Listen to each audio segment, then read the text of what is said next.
Bonjour à toutes et à tous. Aujourd'hui, on va parler de la stratégie financière dans Solvency Lab. Donc, c'est elle qui définit tous les principes de gestion d'actifs, les achats, les ventes, l'allocation cible et la gestion des plus ou moins values latentes. Prenons un exemple d'une stratégie qui s'appelle ORSA, qui est définie avec les différentes composantes via cette interface ou via un input qu'on peut apporter dans le modèle. Donc, cette stratégie est composée de plusieurs éléments que vous pouvez retrouver dans l'écran juste en dessous. Il y a le pooling, allocation et plus ou moins value latente. Et dans cette vidéo, on va surtout voir deux choses. Le pooling qui regroupe les règles d'achat et de vente, mais aussi l'allocation cible. Donc les principes d'achat et de vente se définissent au niveau du pooling. Un pooling, c'est simplement un groupement des pools d'actifs.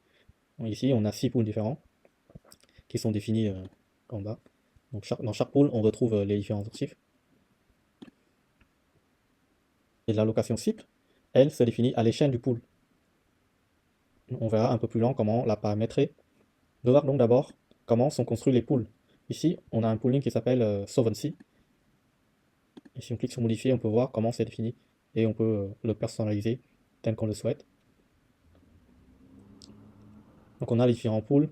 Il y a un pool par défaut qui s'appelle cash, qui contient la trésorerie, donc le vrai cash, mais aussi les actifs équivalents au cash, tels que les TCN. Ensuite, on a un pool qui s'appelle bonds, qui contient des obligations et assimilés. Une pool qui s'appelle equity pour les actions, un pool pour les infrastructures, un autre pour les actifs immobiliers, et enfin un pool pour les participations. Il est à noter que dans cet exemple, les prêts ne sont rattachés à aucun pool. Ils sont donc exclus de l'allocation cible. Les 4 actifs de prêt se trouvent donc dans un bloc qui s'appelle disponible. Donc quand il faut acheter les actifs dans un pool pour respecter la cible, on utilise les pourcentages paramétrés pour chaque actif. Donc la somme des pourcentages au sein de chaque pool doit faire normalement 100%. Donc ici on a 80% et 20%. Il y a une exception qui se fait au niveau du pool cash. Donc dans ce pool, la somme des pourcentages peut être inférieure à 100%, justement parce qu'il y aura du vrai cash, de la trésorerie, pour que la somme totale du pool soit 100%. Donc quand il faut acheter des actifs dans un pool pour respecter la cible, on va utiliser les pourcentages paramétrés pour chaque actif. Par exemple, si jamais il faut acheter des actifs au sein du pool bonds ou obligations, on va investir 80% dans les obligations auto-fixes d'État et les 20% restants dans les obligations auto-fixes corporate. Et justement, pour les obligations, c'est un peu plus fin que ça. Donc on ne se limite pas à un simple pourcentage par actif. Il faut aussi préciser des caractéristiques, on va dire, des obligations achetées. Donc par exemple, quand on achète un certain montant d'obligations d'État, on précise qu'on veut investir 50% dans des obligations à notation triple B et de maturité 10 ans, 30% dans les notations simple B de maturité 5 ans, et enfin les 20% dans les notations double B et de maturité 15 ans. On peut supprimer certaines lignes ou en rajouter une autre si besoin. Donc cette interface permet de tout modifier facilement. Donc vous pouvez faire des drag and drop en glissant les archives dans les différents pools. On peut supprimer certains pools. Si je supprime le pool equity par exemple, vous verrez que les actifs qui se trouvaient dans ce pool sont maintenant remis dans le bloc disponible. Après, je peux rajouter un pool test et je mets les actifs que je veux dans ce pool. Donc pour les ventes, c'est à peu près la même logique, mais on n'est pas obligé de réutiliser les pools qu'on a définis au niveau des achats. On peut créer des différents groupes d'actifs et les classer par ordre de vente.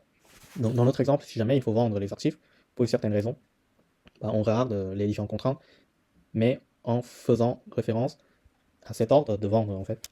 On va commencer par vendre les TCN, ensuite on attaque les obligations d'État, obligations sécurisées, etc. Et pour chaque groupe d'actifs, on peut préciser comment on va gérer les ventes. Par exemple, là, on peut vendre proportionnellement. On peut aussi trier les actifs selon un ordre prédéfini basé sur le taux ou le montant de plus ou moins value attente en valeur absolue ou non. Et après, selon un ordre croissant ou décroissant. Donc, une fois les pools définis, on peut passer à l'allocation cible. Donc là, je prends l'allocation ORSA et on peut paramétrer l'allocation via ce tableur-là. Donc on peut préciser la base de calcul envers le marché ou vers le comptable, la fréquence de rebalancement qui peut être mensuelle, trimestrielle ou annuelle, et enfin pour chaque section et chaque année, on précise la cible, le plancher et le plafond pour chaque pool. Donc visuellement, ça se présente comme ça, une allocation cible par pool et par année de projection. Donc lors d'un mois de rebalancement, le modèle cherche à atteindre la cible. Sinon, pour les autres mois, il ajuste seulement si nécessaire pour ramener les parts des poules à l'intérieur de leur intervalle plancher-plafond, sans forcément viser la cible avec ça. Donc voilà pour cette présentation rapide des premiers blocs de la stratégie financière dans Solvency Lab. Merci pour votre attention et à très bientôt pour la prochaine vidéo où nous parlerons de la gestion des plus ou moins values attentes.